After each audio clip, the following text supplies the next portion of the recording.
Qué gusto estar nuevamente con ustedes. Les doy la bienvenida a las alumnas y alumnos de lengua materna de tercer grado de secundaria. Soy Enrique Rodal y antes de iniciar, les recuerdo que debemos seguir cuidándonos, lavando frecuentemente nuestras manos con agua y abundante jabón, usando el cubrebocas adecuadamente, de forma que cubra nariz y boca, y guardar y pedir la sana distancia. La salud es lo primero. Además, ¿ya hicieron algo de ejercicio? Soy la profesora Gisela Hernández Escobar y efectivamente es un gusto encontrarnos por aquí en una sesión más de Lengua Materna 3. En esta sesión hablaremos sobre cómo validamos los argumentos y con esto nos referimos a comprender el propósito comunicativo, el argumento y la postura del autor al leer artículos de opinión. Creo que todos hemos hojeado algunos periódicos y revistas y nos hemos topado con textos que llaman nuestra atención, por lo que debemos abrir muy bien los ojos, pues entre ellos se pueden localizar algunos que expongan los puntos de vista de especialistas o conocedores de algún tema y lo defenderán con interesantes argumentos. Debemos recordar, profesora, que quienes se interesan en los artículos de opinión suelen buscar diferentes puntos de vista basados en argumentos sólidos. ¿Están listas y listos? Muy bien, iniciemos. Comprende el propósito comunicativo, el argumento y la postura del autor al leer artículos de opinión es nuestro aprendizaje esperado. Y analizar formas de validar argumentos será nuestro propósito. Los materiales que van a necesitar para esta sesión son su siempre confiable cuaderno y lápiz o bolígrafo para tomar notas. También podría ayudarles tener a la mano su libro de texto. Recuerden que todo lo que vean es para reforzar su conocimiento, así que les recomiendo llevar un registro de las dudas, inquietudes o dificultades que surjan, pues muchas de estas las podrán resolver al momento de consultar su libro de texto y revisar sus apuntes. En esta sesión trabajaremos con fragmentos de los artículos de opinión titulados Las redes sociales de Emilio González y Abandono y maltrato animal de Juan José Ventura.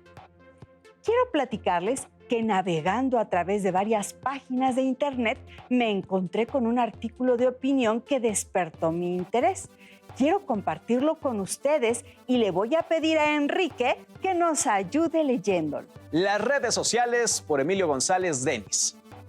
No niego que la sociedad de la información es un avance tremendo, que pueden leerse periódicos de Melbourne al segundo en el ordenador de tu casa o en tu móvil, y que la capacidad de comunicación tecnológica hoy es casi de ciencia ficción. Sin embargo, tantas posibilidades están llevando a nuestra sociedad a que cada individuo se aísle en su madriguera, sentado delante de una pantalla y ajeno a lo que ocurre en su entorno inmediato. Las redes sociales pueden ser un buen mecanismo de comunicación, pero resulta que hay gente que tiene amigos virtuales que viven en Oviedo, en Valparaíso o en Nueva Orleans y no se habla con el vecino de al lado cuando se lo encuentran en el ascensor. Quiero que me ayuden a analizar este fragmento. ¿Creen que el autor esté complacido y completamente de acuerdo con las redes sociales? ¿Tú qué opinas, Enrique? Creo, profesora, que sí está de acuerdo con el desarrollo de la tecnología y las redes sociales, pues señala en sus primeros renglones que nos ayuda a conocer de manera prácticamente inmediata documentos que se escribieron y publicaron en lugares muy remotos como Melbourne. En esta ocasión, difiero de tu comentario. Es verdad que el autor considera las bondades de la tecnología, pero posteriormente nos da su punto de vista en el cual pone de manifiesto que es incomprensible cómo nos comunicamos con personas al otro lado del mundo y no con nuestros vecinos. Y la verdad, ya me está convenciendo. Y para que los demás entiendan esta explicación, sugiero que leamos esa argumentación. Me decía hace unos días un cartero con muchos años de servicio que antes llegaba a un barrio y cuando una dirección no estaba clara preguntaba a cualquiera dónde era la casa de fulano. y todo el mundo se lo indicaba e incluso le daban detalles sobre la mejor hora para entregarle una carta certificada. Ahora es imposible. Pregunta por una persona desde el portero automático y nadie lo conoce, aunque vive en el mismo edificio. Bueno, ya escuchando la argumentación que señala, tiene toda la razón el autor. Yo viví en un edificio de departamentos hace un tiempo y aunque no teníamos elevador, sí era desconcertante cómo Juan, un chavo que era mi vecino, nunca levantaba la cabeza para ver a los que nos cruzábamos con él. Al subir o bajar las escaleras, siempre iba metido en el celular.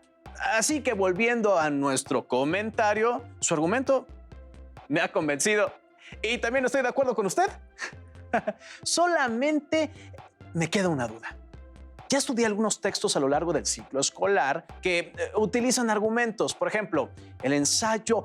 Entonces, en el artículo de opinión también se necesita argumentar la postura.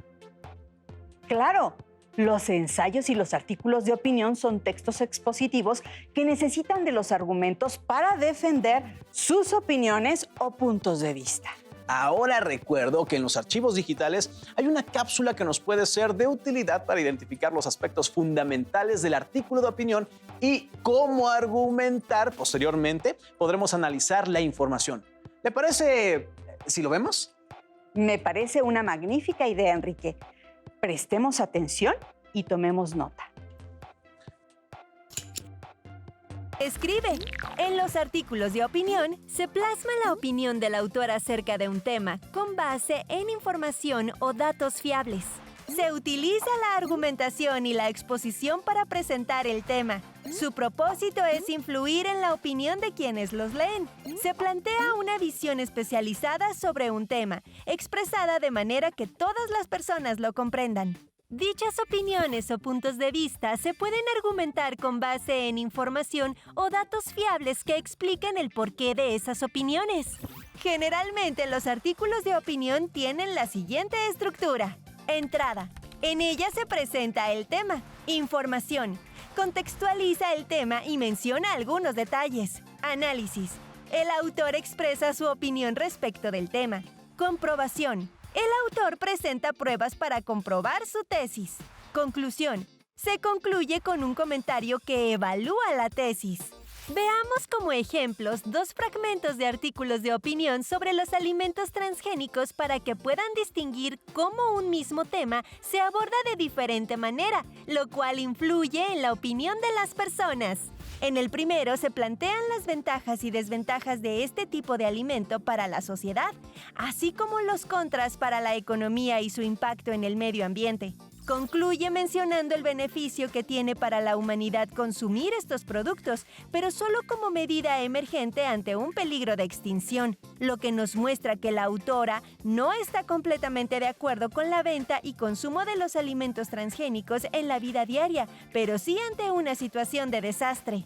El segundo artículo de opinión plantea información más amplia acerca de este tipo de alimento, con base en una investigación más profunda, lo que lleva a la autora a concluir que no hay suficientes evidencias científicas para evaluar los beneficios y riesgos para la salud de los seres humanos ni para el medio ambiente.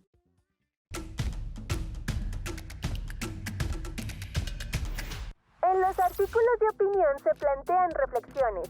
Los autores cuestionan y argumentan sobre el tema elegido y sus opiniones se basan, entre otras cosas, en investigaciones científicas, verídicas y basadas en datos estadísticos.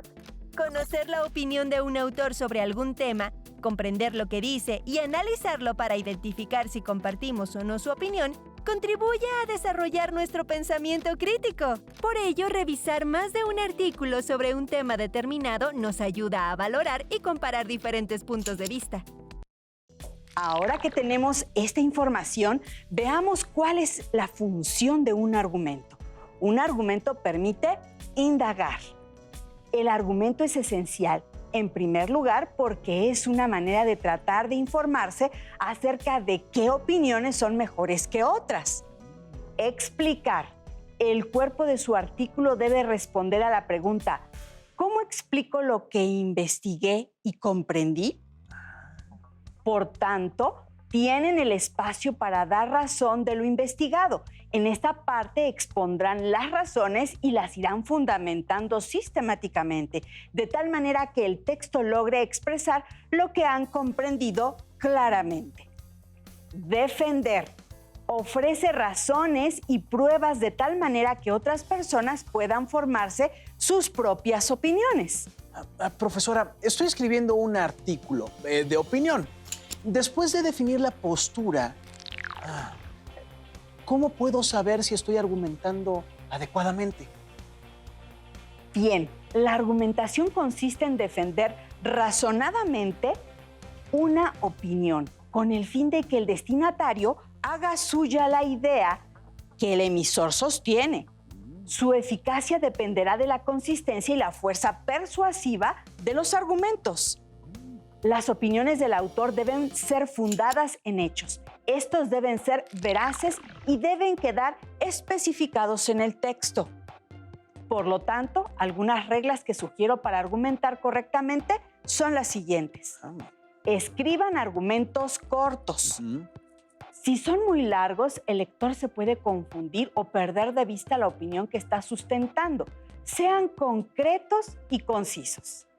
Eviten los términos generales, vagos y abstractos. Caminamos horas bajo el sol. Es mejor que fue un prolongado periodo de una caminata exhausta en pleno rayo del sol. Sean concisos también. La sobreelaboración puede hacer que el lector e incluso el autor se pierda en un mar de palabras, es decir, exponga los argumentos con claridad. Presenten sus ideas en un orden natural. Usualmente, los argumentos cortos se escriben en 1 o 2 párrafos. Pongan primero la opinión, seguida de sus propias razones, o expongan primero sus premisas y extraigan la conclusión al final. En cualquier caso, expresen sus ideas en un orden tal que su línea de pensamiento se muestre de la forma más natural a sus lectores. Vamos a poner como ejemplo este argumento corto del escritor, filósofo y matemático británico, ganador del Premio Nobel de Literatura, Bertrand Russell. Enrique, ¿me ayudas a leerlo, por favor? Por supuesto. Los males del mundo se deben tanto a los defectos morales como a la falta de inteligencia.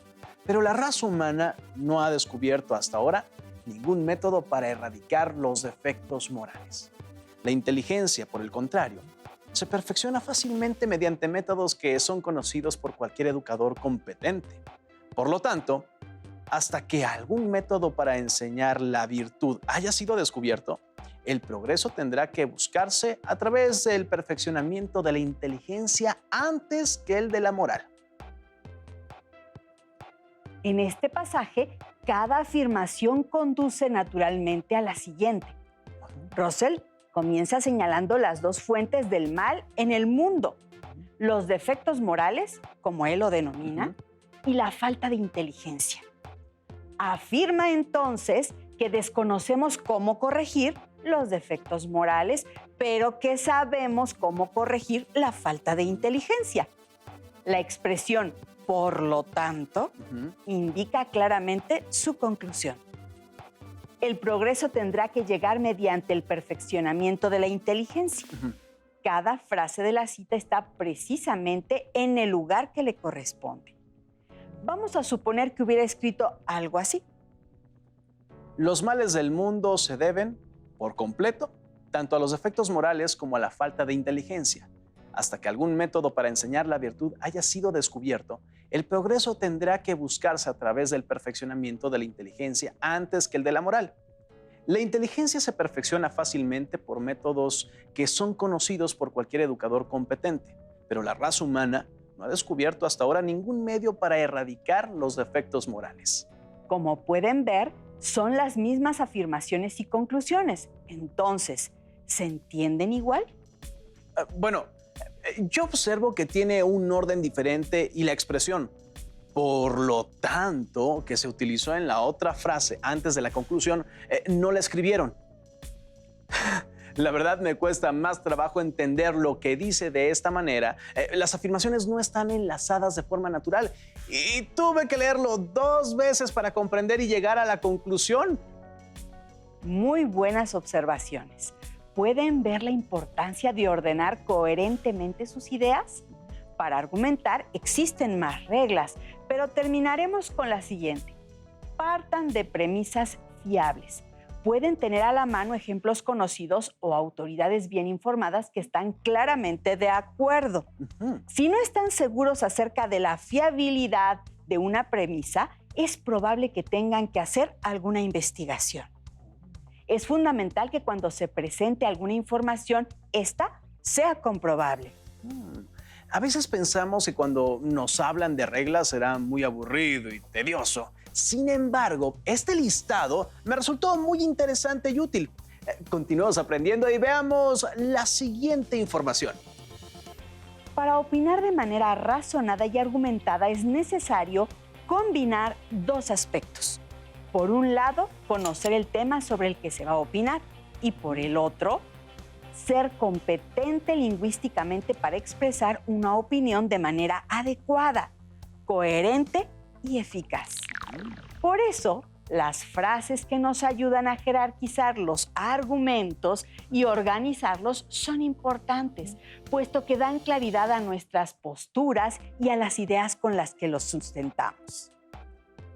Cuando están investigando sobre un tema específico, por ejemplo, para elaborar un artículo de opinión o un ensayo, es común encontrar una cantidad considerable de textos y autores que lo abordan desde diversos puntos de vista que no siempre coinciden entre sí, por lo que es probable que se vean en la necesidad de tomar decisiones respecto a la información que seleccionarán.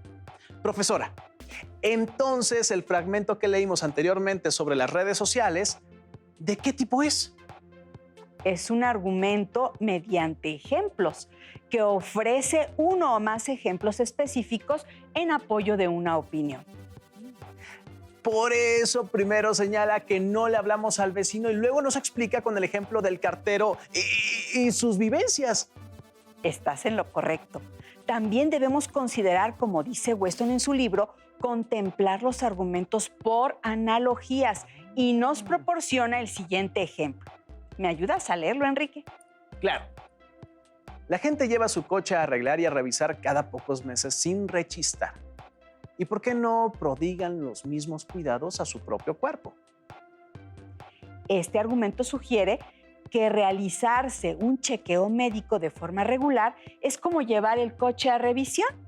Los cuerpos de las personas son similares a los coches porque el cuerpo humano puede desarrollar problemas si no se revisa de forma regular.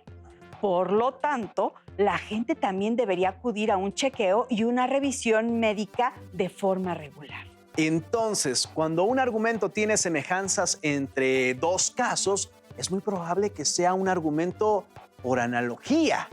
Efectivamente. Sigamos analizando otro tipo de argumentos. Prestemos atención a los argumentos de autoridad. Estos son una forma de razonamiento que recurre a lo que ha dicho una persona o entidad calificada sobre un tópico determinado para defender una posición. Por ejemplo, es razonable confiar en lo que ha dicho Friedrich Nietzsche sobre el pensamiento europeo porque era un experto en filosofía. Sin embargo, confiar ciegamente en este tipo de argumentos puede ser arriesgado. ¿No lo cree, profesora? Puede ser que en ocasiones estos argumentos carezcan de fuentes fidedignas y confiables. Así es que cuando tengan dudas, les sugiero que verifiquen y comprueben las fuentes, datos y otras publicaciones que respaldan dicha argumentación. Profesora, ya vimos argumentos que utilizan ejemplos de analogía, de autoridad. ¿Podemos identificar algunos otros? Claro, tenemos uno que es verdaderamente interesante, el argumento de causa-efecto. No es otra cosa sino saber qué causa qué cosa. Como cuando queremos averiguar qué o quién es la causa de algo con el fin de felicitarle o culparle, ¿no? Así es. La prueba de una afirmación sobre las causas es habitualmente una correlación entre dos acontecimientos o tipos de acontecimientos. Vamos a suponer que ustedes se preguntan por qué algunos de sus amigos tienen más creatividad que otros. Hablan con sus amigos y descubren que quienes tienen una gran imaginación también son personas que están al tanto de las noticias, leen literatura, etc. Mientras que la mayoría de aquellos que no tienen creatividad no leen. En otras palabras, descubren que hay una correlación entre gustarles la lectura y tener una gran imaginación. Entonces, debido a que leer mucho parece estar correlacionado con tener creatividad, probablemente concluiría que leer conduce a tener imaginación y creatividad. Exactamente. Y eso nos proporciona la causa y el efecto. ¿Qué les parece si ponemos en práctica lo que ya explicamos sobre los argumentos en un artículo de opinión? Les propongo el siguiente reto. Vamos presentando algunos párrafos y ustedes identifican el tipo de argumento que le acompaña. Adelante, profesora. Acepto el reto. El artículo de opinión es el siguiente. Abandono y maltrato animal por Juan José Ventura en el periódico Extremadura. Sigue la sangría. Cada año leo en los teletipos por estas fechas unas cifras que me dan escalofríos. En 2016, más de 137,000 perros y gatos fueron abandonados en España. La cifra supone un frenazo de la tendencia a la baja en datos de un estudio sobre el abandono y la adopción de animales de compañía de la Fundación Affinity. Vamos analizando estos párrafos. Aquí se presentan argumentos. Y si es así, ¿de qué tipo son? Profesora, pienso que aunque aquí presentan datos, no están funcionando como argumentos, sino como parte de la introducción a su hipótesis sobre este tema. Es correcto. En este primer párrafo nos está mencionando los antecedentes de la problemática que abordará más adelante y aún no hay ningún argumento en juego. Siguiente párrafo. Nunca entenderé el motivo para dejar desamparados a seres vivos tan nobles ni tan hermosos. El estudio señala que la aparición de camadas no deseadas es la primera causa de abandono, especialmente en estas fechas. Yo me voy de vacaciones y no sé qué hacer con Dali y Gala, mis dos gatos. Bueno, en realidad son más de mi señora que míos, pero ellos me dan su cariño y respeto. Les buscamos acomodo para que no sufran nuestra ausencia y nosotros también les echamos de menos. Y eso también es un rasgo humano que no todos los humanos presentan. Estoy emocionado porque siento que sé qué elementos podemos identificar. Su opinión es que nunca entenderá, no importa las razones, la crueldad animal y posteriormente maneja un argumento de causa-efecto. Después uno de utilización de ejemplos y cierra con uno que hace alusión a las experiencias compartidas. Muy bien. ¿Ustedes en casa pudieron identificar los mismos elementos? Además de los argumentos, también podemos reconocer que parte de premisas fiables presentan sus ideas en un orden natural. Fue concreto y conciso, además de indagar, explicar y defender su opinión.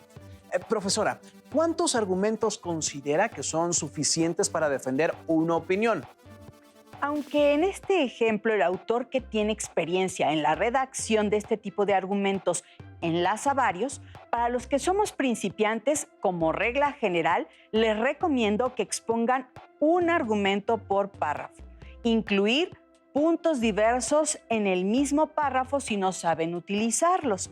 Pueden confundir al lector y hacer perder aspectos importantes. Usen su argumento principal para plantear sus párrafos.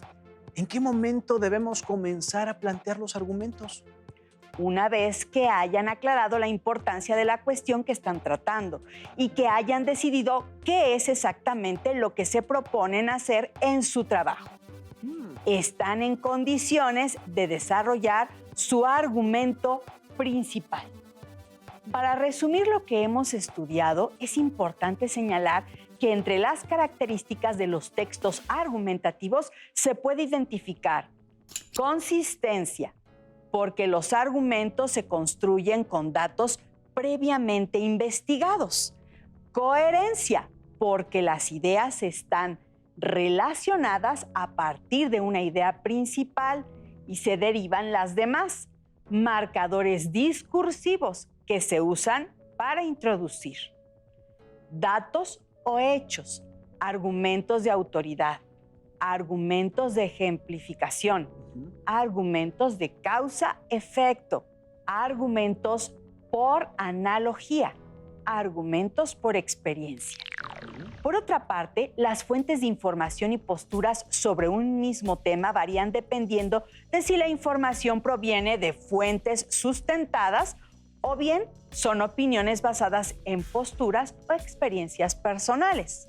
En el caso de la opinión personal o experiencias, estas se incorporan a los textos a través de frases tales como a mi juicio, en mi opinión, opino que, a mi parecer, me parece que, a mi entender, en mi experiencia. Mientras que en el caso de fuentes documentales, estas se sustentan en investigación de campo, fuentes de consulta textual, información sustentada en textos, artículos, entrevistas o a través de citas textuales. Les sugiero que para ampliar la información sobre su tema, localicen en sus libros de texto el aprendizaje esperado. Comprende el propósito comunicativo, el argumento y la postura del autor al leer artículos de opinión, para que cuenten con mayor información acerca de la manera en que podemos escribir los argumentos de nuestras opiniones.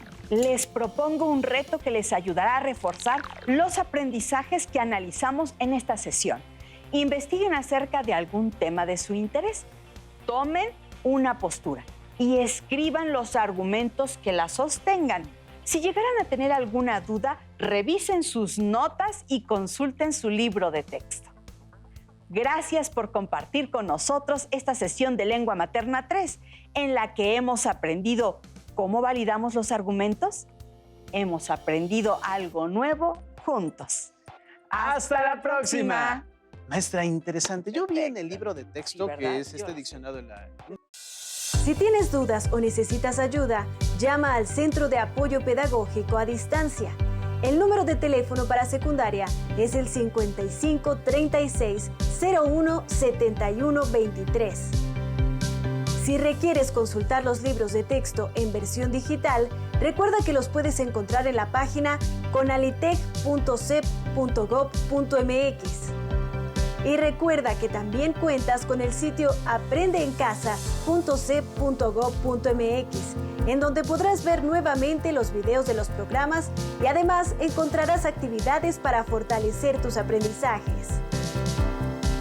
También te invitamos a que consultes la plataforma nuevaescuelamexicana.cep.gov.mx.